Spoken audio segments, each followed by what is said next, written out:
कल संजय राउत की अलीबाग में एक सभा है, तो वो वक्त भी ईडी से मांग सकते हैं, ये वो बता रहे हैं। इस वक्त आपने सुना है वक्त मांगेंगे वो ईडी से कि उन्हें थोड़ा वक्त दिया जाए, लेकिन क्या कुछ आगे होता है इस पर हम चर्चा करेंगे। शिंदे पक्ष की दलील के बाद अब अभिषेक मनु सिंह भी रख रहे हैं पक्ष। संजय शर्मा हमारे सहयोगी इस वक्त हमारे साथ जुड़ रहे हैं। उद्धव सरकार के वकील अभिषेक मनु सिंघवी ने उठाए हैं सवाल कि आखिर सुप्रीम कोर्ट क्यों, हाई कोर्ट आप पहले क्यों नहीं गए।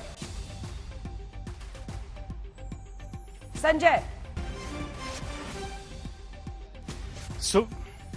सुप्रीम कोर्ट ने सुनवाई के दौरान बहुत सारे ऐसे सवाल उठाए हैं, जिसमें पहला सवाल तो ये है कि क्या डिप्टी स्पीकर या स्पीकर किसी भी सदस्य के खिलाफ अयोग्यता की कार्रवाई पर कार्रवाई कर सकता है, जिसका खुद पद उस पर अंडर स्कैन हो, यानी वो खुद पद जिस पर उसको हटाने की अर्जी लगी हुई हो। क्या ऐसी स्थिति में डिप्टी स्पीकर या स्पीकर किसी सदस्य की अयोग्यता की कार्रवाई शुरू कर सकता है। इसके अलावा कोर्ट ने जिस समय अभिषेक मनु सिंघवी ने पुराने जजमेंट साइट किए हैं, उस पर सुप्रीम कोर्ट में जस्टिस सूर्यकांत जो इस बेंच को लीड कर रहे हैं, उन्होंने कहा कि सुप्रीम कोर्ट के जिन पुराने फैसलों की बात आप कर रहे हैं, उन फैसलों में हालात बिल्कुल अलग थे, इससे मैच नहीं खाते। यहां तो खुद डिप्टी स्पीकर को अपने पद पर जारी रखने के नैतिक जिम्मेदारी ये चुनौती के अधीन है, मतलब जिसको चुनौती यहां पर दी गई है। वहां स्पीकर के साथ ऐसी स्थिति नहीं थी, लेकिन यहां स्पीकर के साथ ऐसी स्थिति है जिसमें डिप्टी स्पीकर का पद, डिप्टी स्पीकर के पद पर बैठा व्यक्ति खुद ही सवालों के घेरे में है, लिहाजा वो अलग चीजें हैं। और ये बड़ा सवाल, इस पर अभिषेक मनु सिंघवी ने कहा है कि आप हमें पक्ष रखने के लिए कुछ समय दीजिए, तो हम आप कोर्ट के तमाम सवालों के जवाब दे सकते हैं। सिंह ने कहा कि अभिषेक मनु सिंघवी ने कहा कि याचिका उनके पास कल रात ही आई है, पूरी रात उन्होंने इसका अध्ययन किया है और इसमें से पॉइंट्स निकाले हैं। इस पर सुप्रीम कोर्ट ने कहा है कि डिप्टी स्पीकर ने रिकॉर्ड पर कहा है कि कभी भी उन्हें पद से हटाने के लिए किसी भी सदस्य ने कोई नोटिस नहीं दिया है।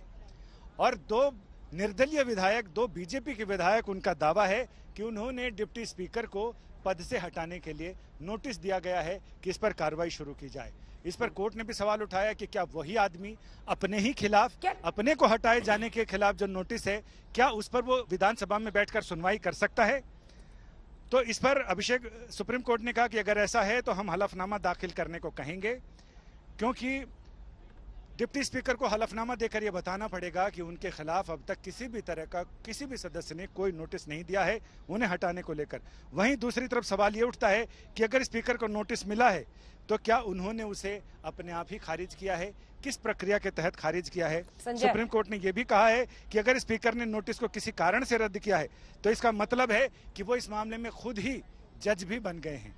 तो ये तमाम चीजें जिसको सुलझने की उम्मीद थी सुप्रीम कोर्ट के सवालों से, वो चीजें लगातार उलझती हुई नजर आ रही हैं। और इसमें स्पीकर, पहले तो उनको पार्टी बनाया गया था, लेकिन सुप्रीम कोर्ट के सवालों से लग रहा है कि अब स्पीकर को हलफनामा देकर वो सारी प्रक्रिया बतानी पड़ेगी जिसके तहत क्या उनको नोटिस मिला तो उन्होंने उसे खारिज कैसे किया।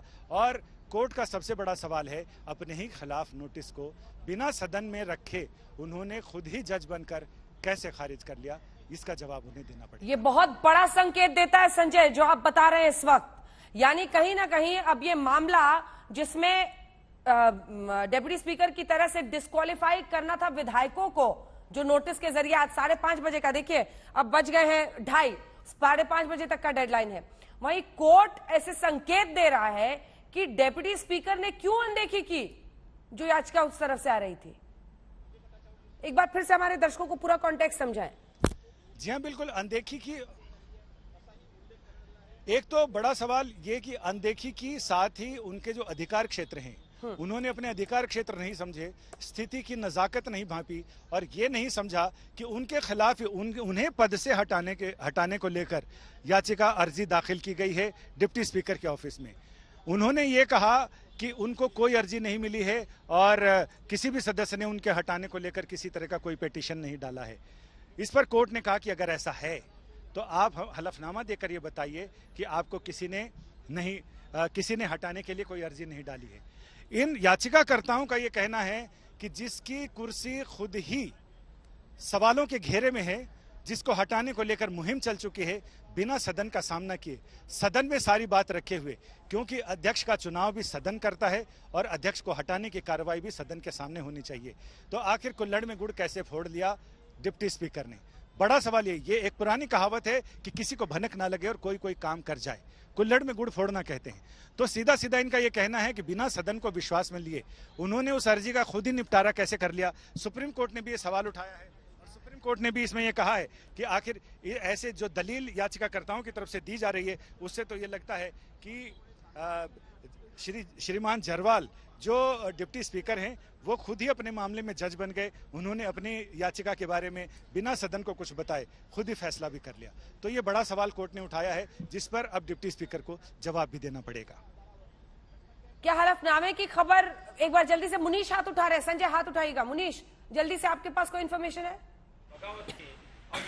जी बिल्कुल, देखिए अभी विनायक राउत जो शिवसेना के एमपी हैं वो हमारे साथ मौजूद थे। हमने उनसे बातचीत भी की और उनका साफ तौर पे कहना है कि जो ईडी के समन्स आए हुए हैं उसके पीछे कहीं ना कहीं बीजेपी की साजिश है, एक राजनीतिक साजिश है। और उनका यह भी कहना है कि उनको कोर्ट पर बहुत ज्यादा भरोसा है। मैंने सवाल किया कि आखिरकार जो कोर्ट में मामला चल रहा है क्या उनको लगता है उनकी सरकार रहेगी या बचेगी। उनका ये कहना है कि पहले तो ये आरोप पूरी तरह से गलत है कि जो शिवसेना के एमपी, शिवसेना के जो एमएलए एकनाथ शिंदे के साथ में उनकी किसी तरह जान को खतरा है, हम उनकी जान की रक्षा करेंगे। और दूसरा उन्होंने बड़ी बात कही कि उनको सुप्रीम कोर्ट पर भरोसा है, सरकार उनकी रहेगी और टिकेगी भी।